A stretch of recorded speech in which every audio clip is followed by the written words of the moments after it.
बिस्मिल्लाहिर्रहमानिर्रहीम अस्सलामुअलैकुम। आज का हमारा टॉपिक है cell as an open system. आज के इस लेक्चर में हम cell as an open system को डिस्कस करते हैं। Cell as an open system का मतलब है कि सेल ये ओपन सिस्टम की तरह काम करता है। अब सबसे पहले ओपन सिस्टम किसे कहते हैं?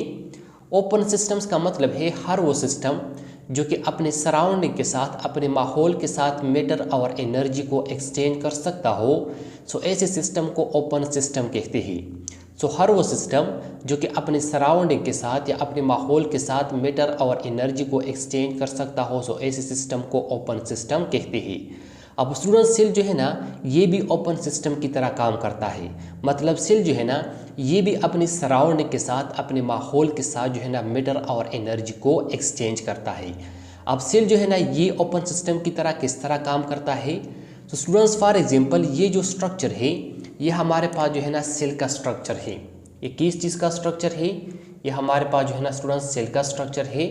अब स्टूडेंट्स, सेल्स के इर्द गिर्द जो है ना एक मेम्ब्रेन्स मौजूद होता है और इस मेम्ब्रेन को जो है ना सेल मेम्ब्रेन्स कहा जाता है। सेल का ये वाला जो मेम्ब्रेन्स है, इसको क्या कहा जाता है? इसको जो है ना स्टूडेंट्स सेल मेम्ब्रेन्स कहा जाता है। सेल मेम्ब्रेन या प्लाज्मा मेम्ब्रेन भी इसको कहा जाता है। सेल मेम्ब्रेन या प्लाज्मा मेम्ब्रेन। इसके साथ साथ स्टूडेंट्स, सेल के सेंटर में जो है ना एक मेन ऑर्गेनील्स मौजूद होता है और ये ऑर्गेनील जो है ना ये इस सेल्स के इस तमाम एक्टिविटीज़ को कंट्रोल करते हैं। सेल्स के सेंटर में जो मेन ऑर्गेनील्स मौजूद होता है, इस ऑर्गेनील्स को यहाँ पर ये जो मैंने रेड कलर से शो किया है, इस ऑर्गेनील को जो है ना स्टूडेंट्स न्यूक्लियस कहा जाता है। इसको क्या कहा जाता है? इसको जो है ना न्यूक्लियस कहा जाता है और ये जो है ना इस सेल्स का कंट्रोलिंग सेंटर होता है। इसके साथ साथ स्टूडेंट्स, जो न्यूक्लियस होता है, इसके इर्द गिर्द जो है ना डबल मेम्ब्रेन्स मौजूद होता है। यहाँ पर जो है ना मैंने सिर्फ एक्सप्लेनेटरी पर्पज़ के लिए एक ही मेम्ब्रेन शो किया है, लेकिन न्यूक्लियस के इर्द गिर्द जो है ना स्टूडेंट्स डबल मेम्ब्रेन्स मौजूद होता है। और न्यूक्लियस के इर्द गिर्द जो डबल मेम्ब्रेन्स मौजूद होता है, इस मेम्ब्रेन को जो है ना स्टूडेंट्स न्यूक्लियर मेम्ब्रेन्स कहा जाता है। न्यूक्लियर मेम्ब्रेन, इसको जो है ना मैं शॉर्ट फॉर्म से रिप्रेजेंट करता हूँ NM से। न्यूक्लियस के इर्द गिर्द जो मेम्ब्रेन्स मौजूद होता है, इसको न्यूक्लियर मेम्ब्रेन्स कहा जाता है। अब स्टूडेंट्स, इस सेल मेम्ब्रेन और न्यूक्लियर मेम्ब्रेन्स के दरमियान में ये वाला जो रीजन्स मौजूद होता है, ये वाला जो स्पेस मौजूद होता है स्टूडेंट्स, इस रीजन्स को या इस स्पेस को जो है ना साइटोप्लाज्म्स कहा जाता है। इसको क्या कहा जाता है? इसको जो है ना स्टूडेंट्स साइटोप्लाज्म कहा जाता है। साइटोप्लाज्म। और सेल्स के अंदर जितनी भी ऑर्गेनील्स होती है या दूसरे किस्म के मुख्तलिफ़ किस्म के सब्सटेंसेस होती है, जिस तरह के प्रोटीन है, कार्बोहाइड्रेट्स है, लिपिड्स है, एंजाइम्स है, हार्मोन्स है, ये तमाम जो है ना स्टूडेंट्स इस साइटोप्लाज्म्स में मौजूद होती है। अब स्टूडेंट्स, सेल जो है ना ये एक ओपन सिस्टम की तरह किस तरह काम करता है? फॉर एग्जांपल, इस सेल्स को जो है ना स्टूडेंट्स किसी सब्सटेंस की ज़रूरत पड़ती है, किसी एक्टिविटीज़ को परफॉर्म करने के लिए, किसी फंक्शंस को परफॉर्म करने के लिए किसी सब्सटेंस की ज़रूरत पड़ती है। सेल जो है ना स्टूडेंट्स इस सब्सटेंस को अपने एनवायरनमेंट से जो है ना स्टूडेंट्स एंटर करता है। ये जो सब्सटेंस होता है, ये जो है ना स्टूडेंट्स बाहर इस एनवायरनमेंट से इस सेल मेम्ब्रेन्स के जरिए जो है ना स्टूडेंट्स सेल्स के साइटोप्लाज्म में आ जाता है। स्टूडेंट्स, ये जो सेल मेम्ब्रेन होता है, इसको जो है ना सेलेक्टिव परमिएबल मेम्ब्रेन्स भी कहते हैं। इसको सेलेक्टिव परमिएबल मेम्ब्रेन इसलिए कहते हैं क्योंकि सेल्स के सराउंडिंग में जो है ना स्टूडेंट्स मुख्तलिफ़ किस्म के सब्सटेंसेस मौजूद होती है। अब ये तमाम सब्सटेंस जो है ना स्टूडेंट्स वो सेल्स के साइटोप्लाज्म में जो है ना वो दाखिल नहीं हो सकते। ये सेल मेम्ब्रेन जो है ना स्टूडेंट्स ये सब्सटेंसेस को देख लेता है। जिस सब्सटेंस की सेल्स के साइटोप्लाज्म में ज़रूरत होता है, सिर्फ वही सब्सटेंस जो है ना इस सेल मेम्ब्रेन जो है ना स्टूडेंट्स इस सब्सटेंस को अंदर जो है ना वो अलाउ करता है। और जिस सब्सटेंस की अंदर जो है ना ज़रूरत नहीं होता है, तो सेल मेम्ब्रेन इस सब्सटेंस को जो है ना स्टूडेंट्स वो अंदर अलाउ नहीं करता। स्टूडेंट, जिस सब्सटेंस की जो है ना सेल्स की ज़रूरत पड़ता है, तो सेल जो है ना इस सब्सटेंस को बाहर सराउंडिंग से, बाहर इस एनवायरनमेंट से अपने इस साइटोप्लाज्म में जो है ना वो एंटर करता है, दाखिल करता है। फिर इसके बाद जो है ना स्टूडेंट जब ये इस सब्सटेंस को जो है ना इस साइटोप्लाज्म में एंटर करता है, तो इस सब्सटेंस की मौजूदगी में या इसके बाद जो है ना स्टूडेंट सेल के इस साइटोप्लाज्म में मेटाबॉलिज्म्स का अमल हो जाता है।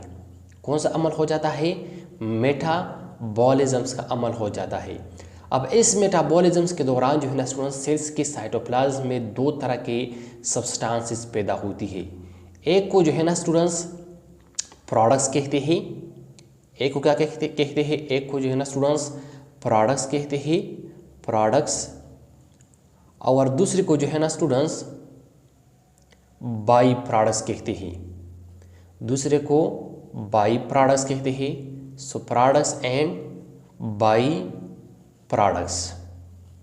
तो स्टूडेंट, जब सेल्स के साइटोप्लाज्म में मेटाबॉलिज्म्स का अमल हो जाता है तो इस दौरान सेल के साइटोप्लाज्म में दो किस्म के सब्सटेंसेस पैदा होते हैं। एक को प्रोडक्ट्स कहते हैं और दूसरे को बाई प्रोडक्ट्स कहते हैं। ये जो प्रोडक्ट्स होते हैं, इस प्रोडक्ट्स को या तो सेल जो है ना स्टूडेंट्स अपने फंक्शंस के लिए यूटिलाइज करते हैं, अपने एक्टिविटीज़ के लिए यूटिलाइज करते हैं,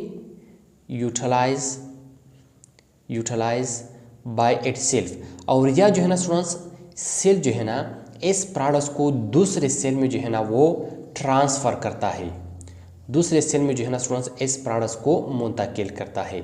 और जो बाई प्रोडक्ट्स होती है, इस बाई प्रोडक्ट्स को जो है ना स्टूडेंट्स या तो सेल स्टोर करता है, या जो है ना स्टूडेंट्स इस बाई प्रोडक्ट्स को एक्सक्रीट करता है, मतलब जो है ना स्टूडेंट्स इनको जो है ना खारिज करता है, इनको जो है ना निकाल देता है। अब स्टूडेंट्स, अगर हम इस प्रोसेस को देखें तो इस प्रोसेस में जो है ना स्टूडेंट्स सेल ने जो है ना बाहर एनवायरनमेंट से सब्सटेंसेस को एंटर किया, इस सब्सटेंस की मौजूदगी में सेल्स के अंदर मेटाबॉलिज्म्स का अमल हुआ। तो जब सेल के साइटोप्लाज्म में मेटाबॉलिज्म का अमल हो जाता है और इसमें प्रोडक्ट्स पैदा हो जाती है, तो यहाँ पर मैंने आपको बताया कि इस प्रोडक्ट्स को या तो सेल अपने लिए यूटिलाइज करता है या ये दूसरे सेल में ट्रांसफ़र करता है। सो जब सेल जो है ना इस प्रोडक्ट्स को दूसरे सेल में ट्रांसफ़र करता है तो स्टूडेंट्स ये जो है ना सेल के इस साइटोप्लाज्म से बाहर आ जाता है और फिर इस एनवायरनमेंट में आ जाता है और फिर इस एनवायरनमेंट से, इस सराउंडिंग से दूसरे सेल में जो है ना ये चला जाता है। इसके साथ साथ स्टूडेंट्स ये जो बाई प्रोडक्ट्स होती है, इस बाई प्रोडक्ट्स को या तो सेल अपने अंदर स्टोर कर लेता है या जो है ना स्टूडेंट्स अपने इस साइटोप्लाज्म से बाहर निकाल देता है और फिर इस एनवायरनमेंट से, इस सराउंडिंग से जो है ना स्टूडेंट्स वो जो है ना मज़ीद जो है ना स्टूडेंट्स वो लिविंग ऑर्गेनिजम्स के बॉडी से जो है ना वो बाहर चला जाता है। अब स्टूडेंट्स इस प्रोसेस में जो है ना सेल ने बाहर एनवायरनमेंट से, बाहर सराउंडिंग से सब्सटेंस को एंटर किया, बाद सब्सटेंस को एंटर किया और बाद सब्सटेंस को जो निकाल दिया। अब स्टूडेंट्स इसलिए जो है ना हम ये कहते हैं कि सेल जो है ना ये ओपन सिस्टम की तरह काम करता है। अब स्टूडेंट्स यहाँ पर जो है ना मैंने दो अल्फाज जिक्र किए, एक जो है ना प्रोडक्ट्स और दूसरा बाई प्रोडक्ट्स। अब प्रोडक्ट्स और बाई प्रोडक्ट्स किसे कहते हैं स्टूडेंट्स? प्रोडक्ट्स वो सब्सटेंस जिसको जो है ना सेल्स केमिकल रिएक्शंस के ज़रिए पैदा करना चाहते हैं, वो सब्सटेंस जिसको जो है ना सेल्स को ज़रूरत होती है, सो ऐसे सब्सटेंस को प्रोडक्ट्स कहते हैं। और बाई प्रोडक्ट्स वो सब्सटेंस जिसको जो है ना सेल्स पैदा करना नहीं चाहता, लेकिन वो जो है ना स्टूडेंट्स खुद ब खुद केमिकल रिएक्शंस के दौरान पैदा हो जाता है, तो ऐसे सब्सटेंस को या ऐसे प्रोडक्ट्स को जो है ना स्टूडेंट्स बाई प्रोडक्ट्स कहते हैं। अब स्टूडेंट्स यहाँ पर जो है ना मैंने आप लोगों के लिए दो एग्जाम्पल लिखे हैं और इस एग्जाम्पल के ज़रिए जो है ना स्टूडेंट आपको ये सेल जो है ना ओपन सिस्टम की तरह काम करता है जो है ना बहुत आसानी के साथ जो है ना वो समझ आ जाएगा। स्टूडेंट्स इस एग्जाम्पल में हमारे पास पहला एग्जाम्पल है फोटोसिंथेसिस का। स्टूडेंट्स ये जो फोटोसिंथेसिस का अमल होता है ये प्लांट्स के अंदर जो है ना मेसोफिल सेल्स में जो है ना वो परफॉर्म होता है। कहाँ पर परफॉर्म होता है? मेसोफिल सेल्स में परफॉर्म होता है। अब इस फोटोसिंथेसिस के दौरान जो है ना students carbon dioxide plus H2O ये एक दूसरे के साथ रिएक्ट हो जाते हैं। किस चीज़ की मौजूदगी में रिएक्ट हो जाते हैं? Sunlight and chlorophyll. Sunlight and chlorophyll की मौजूदगी में ये एक दूसरे के साथ रिएक्ट हो जाते हैं और इनसे जो है ना स्टूडेंट्स ग्लूकोज मॉलिक्यूल बन जाता है C6H12O6 प्लस इस दौरान ऑक्सीजन पैदा हो जाता है और H2O जो है ना स्टूडेंट्स वो पैदा हो जाता है। अब स्टूडेंट जब मेसोफिल सेल्स में ये फोटोसिंथेसिस का अमल हो जाता है तो इस दौरान ये मेसोफिल सेल जो है ना स्टूडेंट्स ये इस कार्बन डाइऑक्साइड और इस H2O से जो है ना स्टूडेंट्स इन दोनों सब्सटेंसेस को बाहर सराउंडिंग से एंटर करता है। बाहर सराउंडिंग से इन दोनों को जो है ना स्टूडेंट्स वो एंटर करता है। कार्बन डाइऑक्साइड को स्टोमेटा के जरिए जो है ना स्टूडेंट्स वो प्लांट्स के बॉडी में जो है ना वो आ जाता है और फिर जो है ना वो मेसोफिल सेल्स में आ जाता है। और H2O जो है ना स्टूडेंट्स ये प्लांट जो है ना वो रूट के ज़रिए एब्जॉर्ब करते हैं और फिर वो जो है ना जाइलम सेल्स के ज़रिए मेसोफिल सेल्स में जो है ना वो आ जाती है। अब स्टूडेंट्स ये जो दो सब्सटेंसेस है ये जो है ना मेसोफिल सेल ने कहाँ से जो है ना वो एंटर किए, बाहर एनवायरनमेंट से, अपने सराउंडिंग से जो है ना स्टूडेंट्स वो एंटर किए। और इन दोनों की मौजूदगी में, इस दोनों में केमिकल रिएक्शंस के बाद जो है ना स्टूडेंट्स क्या पैदा हुआ, C6H12O6 ग्लूकोज मालिक्यूल पैदा हुआ। इसके साथ साथ जो है स्टूडेंट्स ऑक्सीजन पैदा हुआ और H2O पैदा हुआ। अब स्टूडेंट्स ये जो ग्लूकोज मालिक्यूल होता है इसको जो है ना ये मेसोफिल सेल या तो अपने फंक्शंस के लिए, अपने एक्टिविटीज़ के लिए यूटिलाइज करता है, या इसको जो है ना स्टूडेंट दूसरे सेल में ट्रांसफ़र करता है, दूसरे सेल में जो है ना स्टूडेंट्स इनको मुंतकिल करता है। इसके साथ साथ स्टूडेंट्स यहाँ पर जो है ना स्टूडेंट्स जो ऑक्सीजन और H2O मालिक्यूल पैदा हो जाती है, ये ऑक्सीजन और H2O मालिक्यूल भी जो है ना स्टूडेंट्स या तो सेल जो है ना रिस्पायरेशंस के दौरान अपनी एक्टिविटीज़ के लिए जो है ना यूटिलाइज करते हैं, या जो है ना स्टूडेंट्स वो दूसरे सेल में जो है ना वो ट्रांसफ़र करते हैं। या ये जो ऑक्सीजन होता है स्टूडेंट्स ये जो है ना स्टूडेंट्स स्टोमेटा के ज़रिए प्लांट बॉडीज जो है ना स्टूडेंट्स वो बाहर एनवायरनमेंट में जो है ना वो आ जाता है। अब स्टूडेंट्स यहाँ पर जो है ना मेसोफिल सेल ने कार्बन डाइऑक्साइड और H2O को एंटर करता है, और इसके साथ साथ जो ग्लूकोज मालिक्यूल होता है, ऑक्सीजन होता है, H2O होता है, उनको जो है ना स्टूडेंट निकाल देता है। अब इसको जो है ना students cell as in open system कहते हैं कि सेल जो है ना स्टूडेंट्स वो ओपन सिस्टम की तरह वो काम करता है। सीधा हमारे पास पहला एग्जाम्पल फोटोसिंथेसिस का। अब स्टूडेंट दूसरा एग्जाम्पल है हमारे पास बैक्टीरिया का।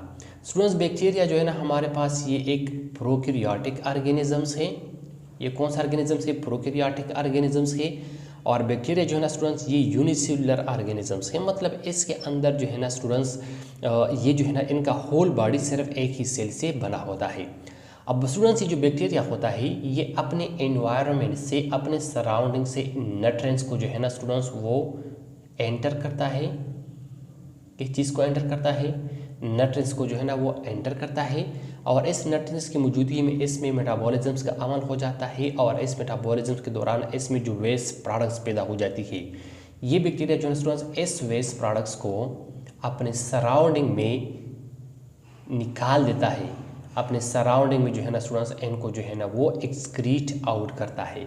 अब स्टूडेंट्स अगर हम यहाँ पर देखें तो बैक्टीरिया जो है ना हमारे पास यूनिसेलुलर ऑर्गेनिजम्स के, सो इसने जो है ना स्टूडेंट्स अपने एनवायरनमेंट के साथ जो है ना मैटर और एनर्जी को जो है ना वो एक्सचेंज किया, मैटर को जो है ना वो एक्सचेंज किया, न्यूट्रिएंट्स से जो है ना स्टूडेंट्स वो जो है ना एंटर किया, और वेस्ट प्रोडक्ट्स को जो है ना स्टूडेंट्स वो निकाल दिया। अब स्टूडेंट्स इसको जो है ना cell is an open system कहते हैं कि सेल जो है ना ये एक ओपन सिस्टम की तरह काम करता है। तो स्टूडेंट्स ये था हमारे पास आज का लेक्चर कि सेल जो है ना वो ओपन सिस्टम की तरह काम करता है। आई होप आपको समझ आया होगा। इंशाल्लाह नेक्स्ट लेक्चर में मुलाकात होगी। Thank you, वस्सलाम।